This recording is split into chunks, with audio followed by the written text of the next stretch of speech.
Hey guys, Chris from the Ultimate Recycler. Welcome back to the channel and welcome to I think this is part 7 of the old house and shed cleanup.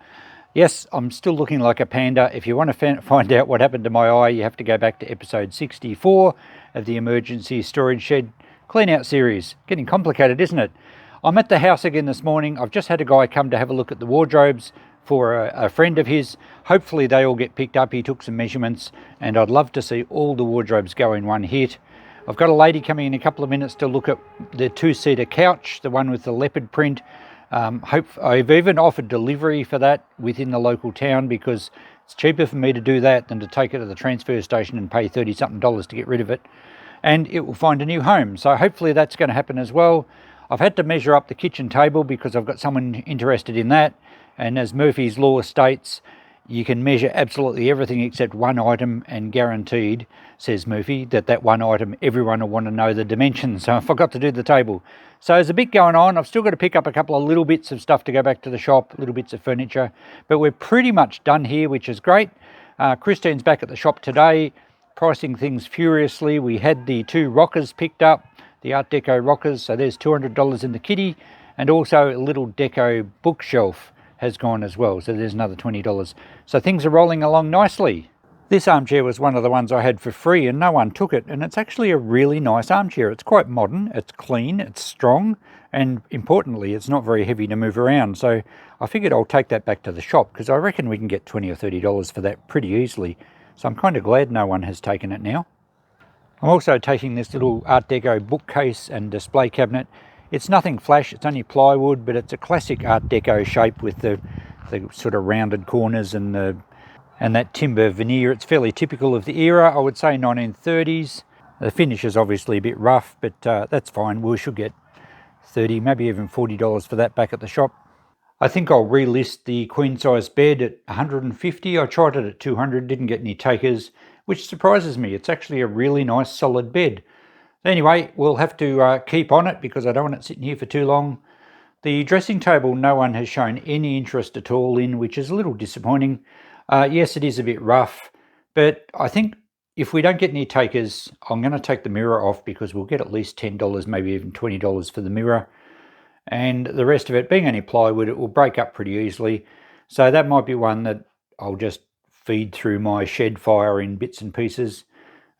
Yeah, unfortunate, but you know, what can you do? I don't want to take it to the tip. It's going to cost me. I'd much prefer someone to take it for free and use it, but we have to get it out of this house, so something has to give. Awesome news now. All of the lounge chairs have gone. The lady popped in and she said, absolutely happy to take the 2-seater sofa. And I said, would you like the other one? And she sat in it and she said, yeah, why not, if you can drop it off. So excellent. All those have gone. Well, other than the other one I was going to take to the shop, which I am now. Now I realise I'm not going to win any prizes at all for my my soft furnishings packing technique. Yeah, well, they're soft, they won't rub, they'll sit there. Not ideal, but it'll get back to the shop. Back at the shop now, and it's an extremely busy day in town, and I'm pleased to say the van is totally empty other than the packing materials that I keep with it all the time. We've just dumped a lot of stuff out here. It's been a really nice day as far as weather goes, and there's plenty of people mingling around. So I've priced a lot of this stuff pretty cheap, just $30 on that armchair, although I know it was free. I only put $30 on this deco cabinet, and it's been picked up very shortly. A local lady wants it, but I've had about 6 messages on Facebook, so that was always going to sell quickly. It does present very well, but as we know, it has got some problems. I put $30 on that deco cabinet as well. I ended up putting $20 on this old Pi TV. I don't know how we'll go there. $10 on that other stand at the back, $5 on that chair, a few other things at $5. I'm being summoned. What's up? Okay guys, it's a few days later and let's bring you up to speed with what's been going on. We've had a really busy weekend in the shop. Being Anzac Day in Australia, we actually opened on the Thursday as it was a public holiday. We don't normally do that. So we've had Thursday, Friday and Saturday, and Christine and I have been flat chat, unboxing and pricing things in between customers. And we've had the footpath as you saw it. Absolutely chockers. I keep bringing stuff out, filling up. It takes us about half an hour to pack up at nights, but it's worthwhile. So we've sold a lot of stuff. I'll run you through a few of the bigger things. The Chinese Asian style cabinet has sold, got $200 for that. Someone did message me on the bed at the house, the queen size bed, and we got our $200 for that. So that was great. We've also sold quite a few other things. The chair you saw earlier in this video that I thought I'd put $30 on, sold the first day, and yet I had it on Facebook for free for almost a week. So that was good. We've certainly moved a lot of stuff. The lady that was coming for the kitchen table and chairs, turns out it was too big for her requirements, so that's still available and it's still at the house. The first people that were coming for the wardrobes didn't turn up. Someone had to let me down, didn't they? So I've got someone else coming to have a look tomorrow. Hopefully they'll take at least some of them. So all that's left at the house now are the wardrobes, the old dressing table, and a few mattresses that I have to get rid of, and the kitchen table and chairs. I think that's it. Oh, the old bed, which I'm just going to knock apart for firewood anyway. So pretty much the house is fine, under control. I did actually load that kitchen little cabinet thing, so that's actually in the van at the moment. So pretty much there's not much to worry about at the house. I just hope we can get rid of the wardrobes to save me having to smash them up. And I will take the mattresses to the tip when I have a spare trailer. At the moment, the trailer and the ute look like this. I've loaded up a lot of e-waste that I've had from the shop from all sorts of deals, and I'll take them out to the transfer station tomorrow. And the trailer, a lot of scrap metal and just light pressing steel, some of which I had at home, but others were from the cleanup around the yard on this place. So just to finish up this video, I've got this little clock here. Remember the miniature grandfather clock? It actually runs quite well. I've had it ticking away for 5 days. It's stopped now because it's no longer... Oh, there we go. If I can hold it level, it will keep going. So it runs really well, but it has got a bit of an issue. The little nameplate thing inside the dial there, I'll get you a closer look. So you can see that little circle nameplate thing. It was just glued on top and it's come loose and it's just sitting behind the dial there. So I thought we might as well take this apart together. We'll put that back in place and glue it, but I'm not going to have to do anything else to this clock. And I think in going condition, come on, keep going, we should be able to get probably about $125 for it. I've seen a few sell through eBay, mainly in the States. They are German made, probably 1950s or 60s. It is a proper wind-up clock with a proper pendulum. If I can open the back here. So it's a proper spring-driven clock with a pendulum. So it's pretty cool. And once we get that dial right, I think we'll price it at $125 in the shop. So it's been quite a while since I've done any work on this workbench and filmed. I do have some projects to get back to from long ago. So let's open this up again and we'll remove the pendulum.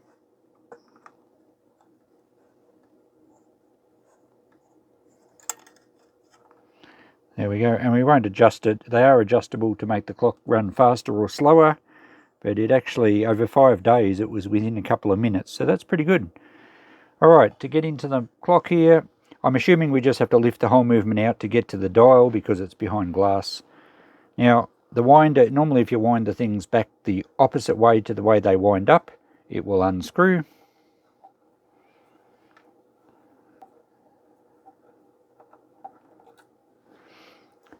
And I'm thinking this plate must come off rather than, or maybe we could just undo the 4 little screws and the whole thing might lift out.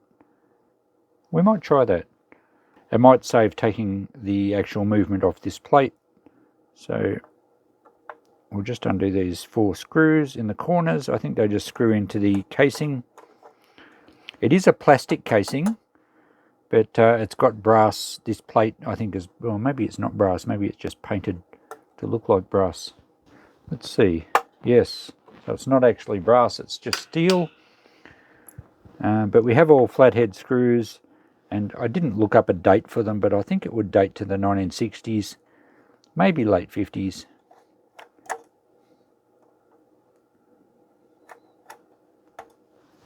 The screws are definitely brass.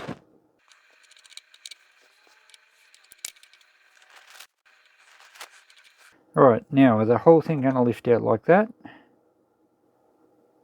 Maybe not. I don't want to force it. Alright, we might have to take this plate off. There may be something else holding it, and I certainly don't want to break it.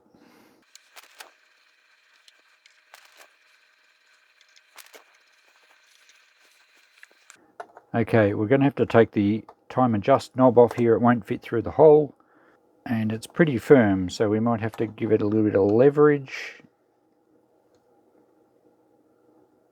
There we go, that's all we needed. Now that plate should be loose. Definitely a steel plate. And now the movement should lift out. Oh, there we go. It probably would have come out complete, but I'd just like to have a look and make sure nothing else is holding it. And now we have a good view of the dial. It's still behind, oh, it's not behind glass. The glass is in the front. So we should be able to actually move that dial now. I think it's jammed. Oh, there we go. It's just a little aluminium disc. I guess it's aluminium. It looks it. And it was just glued on. So I'm just going to use a bit of super glue, put it back into place, and then we can reassemble. Okay, a little bit of super glue in here.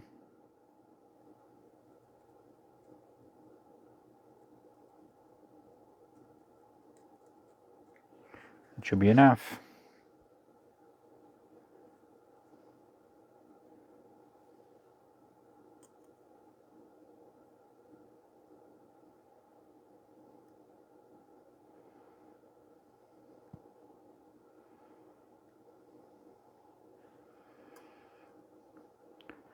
Alright, I think that's fairly straight.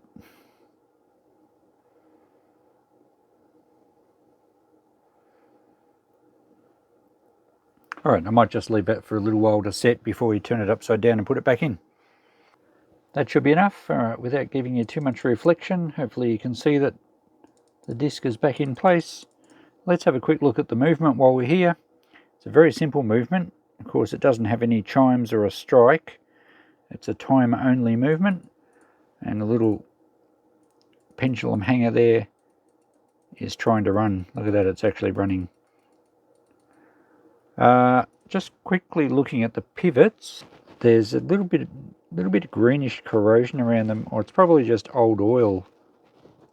I would say it would certainly benefit from a dismantle and a proper clean up and a re-oil, but that's quite time consuming. I'm not going to worry about it. It is actually running quite well now, but it's probably certainly due for a service. But everything looks alright in there. It's pretty simple, as I said, just one spring barrel, a couple of wheels, and your pendulum. Alright, cool. Let's put it back together. I think that disc is fine there now. Now, it just pushes down into the housing. Oh, there we go. That's home.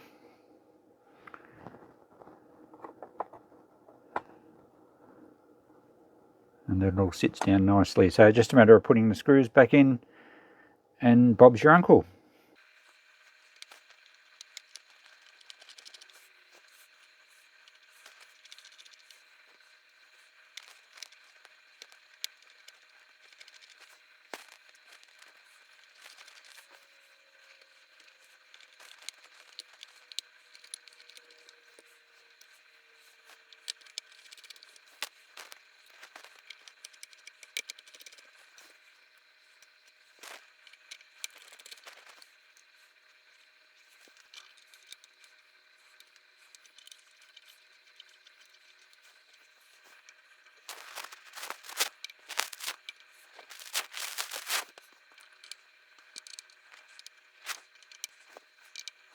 That's got all the screws tightened up. We should be good to go.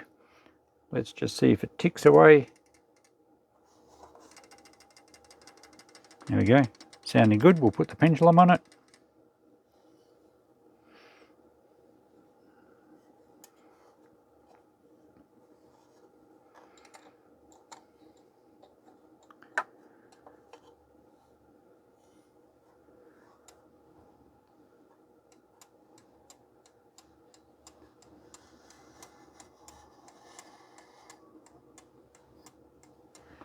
And there we go, running fine. And there we go. If you pardon all my mess in the background, you can see the clock's back together. The disc looks good at the top where it's supposed to be, and it's ticking away beautifully. So there we go. It's It's quite a nice vintage little clock. It's probably nearly 12 inches high, about 30 centimetres. And vintage, as I say, I suspect 50s or 60s. And a really nice clock. It seems to run very well. It's got quite a pleasing tick to it. If you didn't like ticking clocks, you probably wouldn't have it in your room, but I kind of like a ticking clock. So I think we'll put, as I mentioned, about 125 on that in the shop and see how we go. But I'm almost tempted to keep it, but I'm trying to be tough these days. It's now Sunday evening, the end of our working week, and we've just been round to the house to load up the mattresses, and I knocked that other bed frame mostly apart, and there's a couple of foam mattresses here.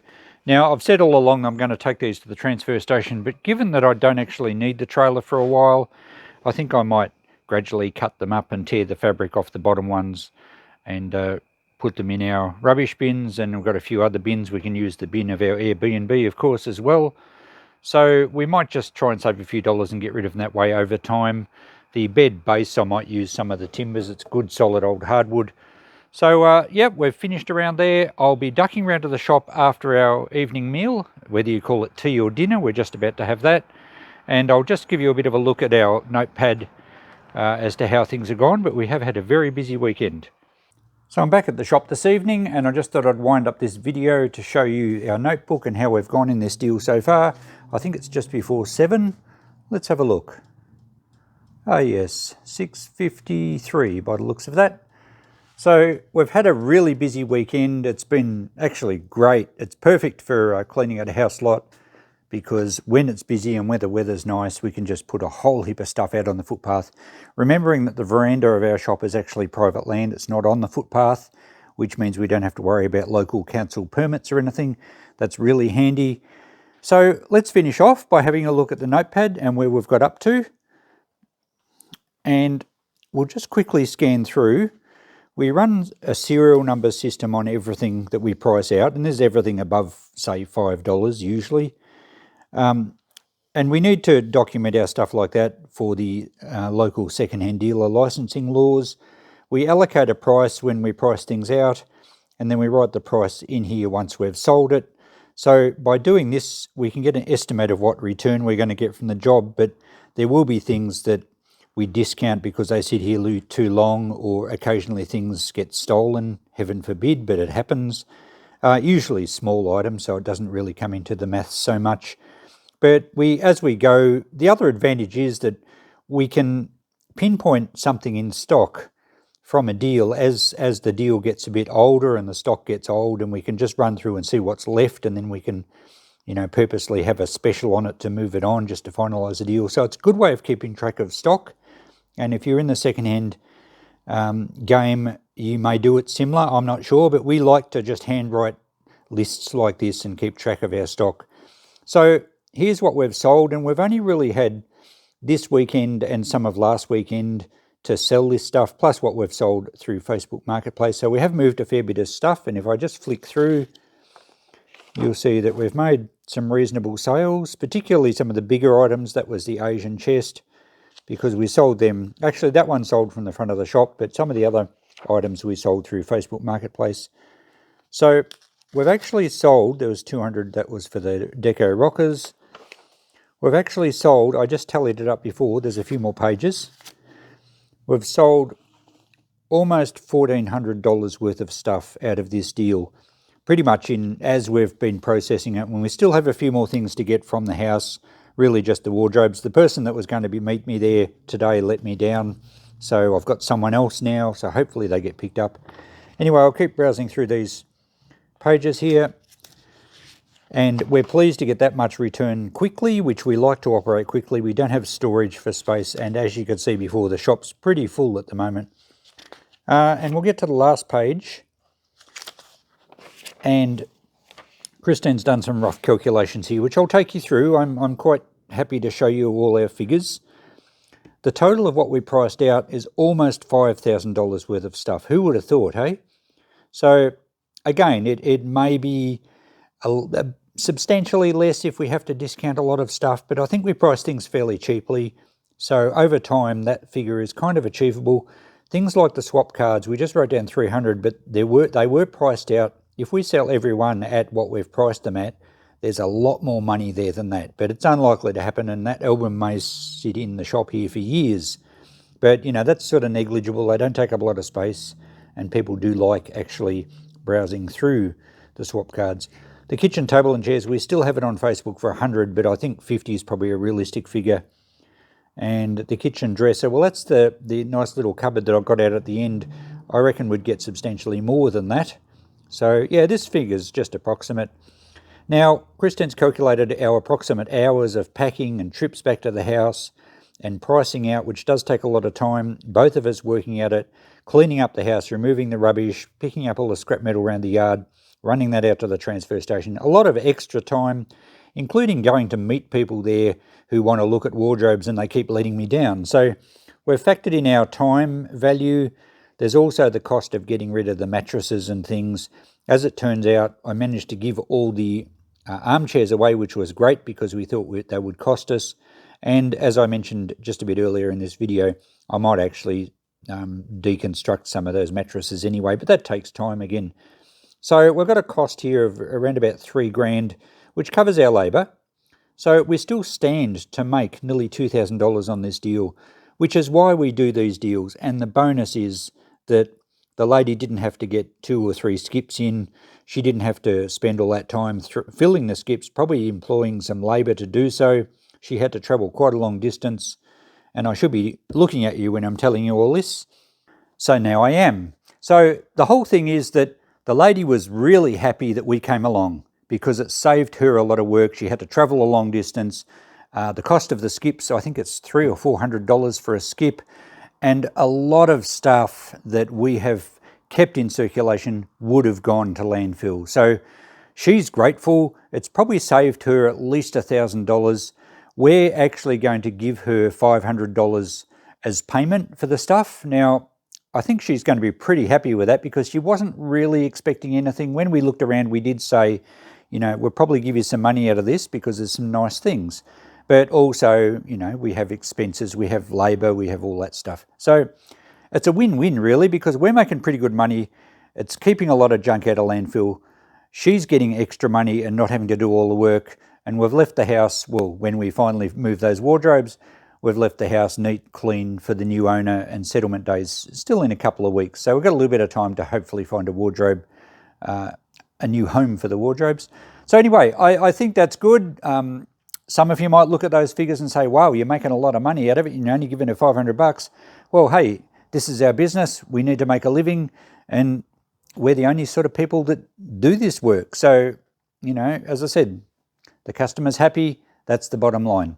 So thanks for watching. Hope you've enjoyed this series. I will continue with a few more parts for this series because we still do have the lawnmowers, 2 lawnmowers. There's an electric mulcher, and they haven't even been written on the list because, let's be honest, the time I spend on those mowers is going to be probably more value than what the mowers are actually worth.